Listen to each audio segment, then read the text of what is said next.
গতকাল mile school and কলেজের যে হতাহতের ঘটনা ঘটেছে, বিমান বিধ্বস্তের ঘটনা, সেই বিমান বিধ্বস্তের ঘটনা এখন পর্যন্ত গণমাধ্যম কর্মীদের কাছে যে তথ্য আছে সেই তথ্য অনুযায়ী এখন পর্যন্ত ২৭ জন নিহত হয়েছেন এবং বিভিন্ন রাজধানীর বিভিন্ন হসপিটালে ৭৮ জন চিকিৎসাধীন আছে। এছাড়া যে এখন পর্যন্ত যে ২৭ জন নিহত সংখ্যা প্রকাশ করা হয়েছে গণমাধ্যম কর্মীদের, সেই তথ্য অনুযায়ী এখন পর্যন্ত ২০ জনের মরদেহ পরিবারের কাছে হস্তান্তর করা হয়েছে।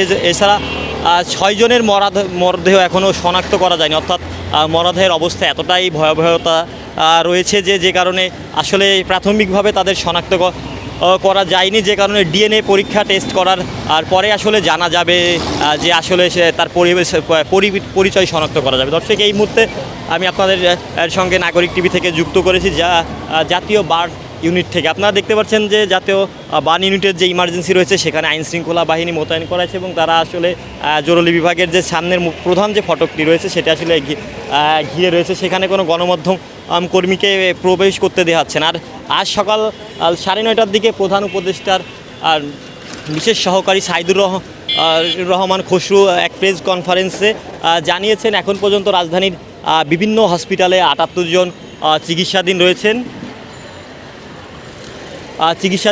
এছাড়া ২৭ জন যে নিহতর ঘটনা ঘটেছে সেই ২৭ জনের ২০ জনকেই পরিবারের কাছে হস্তান্তর করা হয়েছে।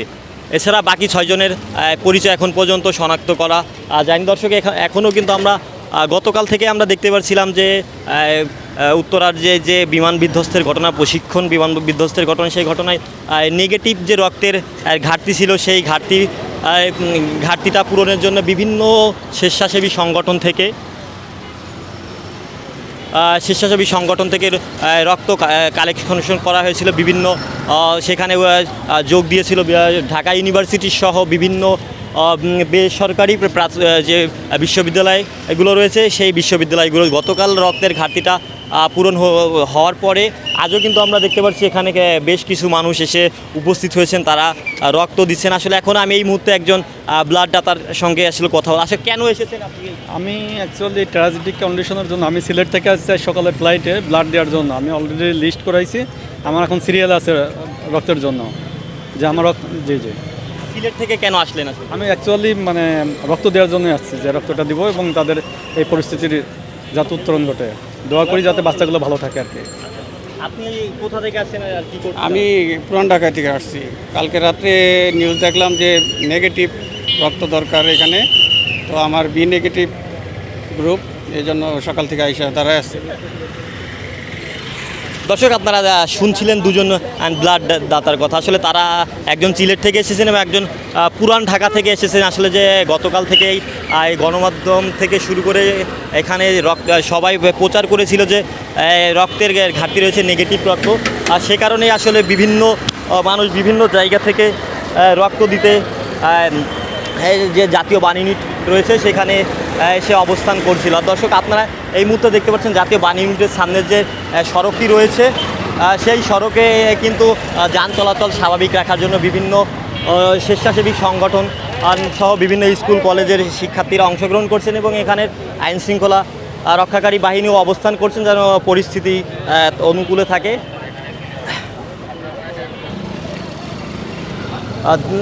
গতকাল যে মাইলস্টোন স্কুল অ্যান্ড কলেজে বিমান বাহিনীর যে একটা বিমান বিধ্বস্তের ঘটনা ঘটে, সেই বিমান বিধ্বস্তের ঘটনায় এখন পর্যন্ত সর্বশেষ যে তথ্য রয়েছে আমাদের কাছে সেই তথ্য অনুযায়ী ২৭ জন নিহত হয়েছেন। এছাড়া রাজধানীর বিভিন্ন হসপিটালে গুরুতর ৮৮ জন চিকিৎসাধীন রয়েছে। এছাড়া বাকি যে আহত রয়েছিলেন তাদের কিন্তু প্রাথমিক চিকিৎসা শেষে পরিবারের কাছে হস্তান্তর করা সত্ত্বেও তাদের যে শারীরিক অবস্থা সেটি স্বাভাবিক থাকার কারণে পরিবারের কাছে হস্তান্তর করা হয়েছে। এছাড়া বাকি যে যাদের অবস্থা গুরুতর অর্থাৎ তারাই কিন্তু ৭৮ জন, তারাই এখন বিভিন্ন রাজধানীর বিভিন্ন হসপিটালে চিকিৎসাধীন রয়েছে। এই তথ্যটি কিন্তু প্রধান উপদেষ্টার আর বিশেষ সহকারী সাইদুর রহমানই এই গণমাধ্যম কর্মীকে সকাল ৮টায় একটি প্রেস উইংয়ের মাধ্যমে জানিয়েছেন। দর্শক, এছাড়া আমি আপনাদের যদি জানিয়ে রাখি কুর্মিটোলা জেনারেল হাসপাতালে একজন এখন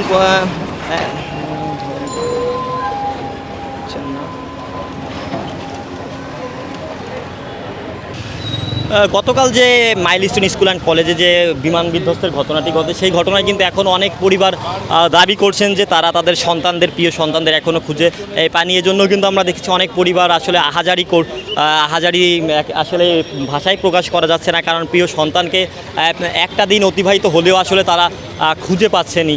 তবে এখন পর্যন্ত যে 6টি মৃতদেহ শনাক্ত করা যায়নি সেগুলো কিন্তু ডিএনএ টেস্টের মাধ্যমে আসলে শনাক্ত করা যাবে, কারণ মৃতদেহের অবস্থা একেবারেই ভয়াবহ, এতটাই ভয়ঙ্কর রূপ ধারণ করেছে যে আসলে প্রাথমিকভাবে তাদের খুঁজে পাওয়া যাচ্ছে না। দর্শক, আপনারা কিন্তু দেখতে পাচ্ছেন যে জাতীয় বান ইউনিটের সামনে এখনও আমরা দেখছি যে আইনশৃঙ্খলা বাহিনী মোতায়েন করা আছে, সেনাবাহিনী, পুলিশ, র্যাবসহ অন্যান্য আইনশৃঙ্খলা বাহিনী, এছাড়াও বিভিন্ন স্বেচ্ছাসেবী সংগঠন এখানে যুক্ত হয়েছেন। আর এছাড়া আমরা দেখছি যে এখনও কিন্তু থেকে কিছুক্ষণ পরপরই বিভিন্ন অ্যাম্বুলেন্স আসছে এবং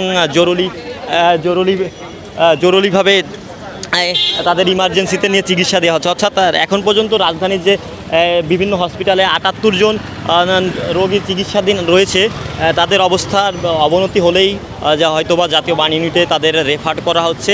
এখনও কিন্তু কিছুক্ষণ পর আমরা দেখছি অ্যাম্বুলেন্স আসছে। আর এখানের যে ট্রাফিক নিয়ন্ত্রণ করার জন্য কিন্তু আমরা দেখছি বিভিন্ন স্বেচ্ছাসেবী সংগঠনের যে নেতা কর্মীরা রয়েছেন তারা এখানে এসে ট্রাফিক নিয়ন্ত্রণ করছেন। এছাড়া তাদের সঙ্গে রয়েছেন পুলিশ, সেনাবাহিনী, র্যাবসহ অন্যান্য যে আইনশৃঙ্খলা বাহিনী রয়েছেন তারা। দর্শক, গতকাল কিন্তু আপনারা ইতিমধ্যে জেনেছেন যে উত্তরা মাইলস্টোন স্কুল অ্যান্ড কলেজের যে একটা মর্মান্তিক দুর্ঘটনা ঘটেছে, যেখানে এখন পর্যন্ত গণমাধ্যমের কাছে যে তথ্য রয়েছে সে তথ্য অনুযায়ী 27 জন নিহত হলেও এখনও অনেকের অবস্থা আশঙ্কাজনক। অর্থাৎ এই যে 27 জনের যে মৃতের সংখ্যা, এটি কিন্তু যে কোনো সময় বাড়তে পারে। আর এখন অনেক পরিবার দাবি করছেন তাদের প্রিয় সন্তানরা এখনও নিখোঁজ রয়েছে। দর্শক, জাতীয় বান ইউনিট থেকে সর্বশেষ এই ছিল আমাদের কাছে তথ্য।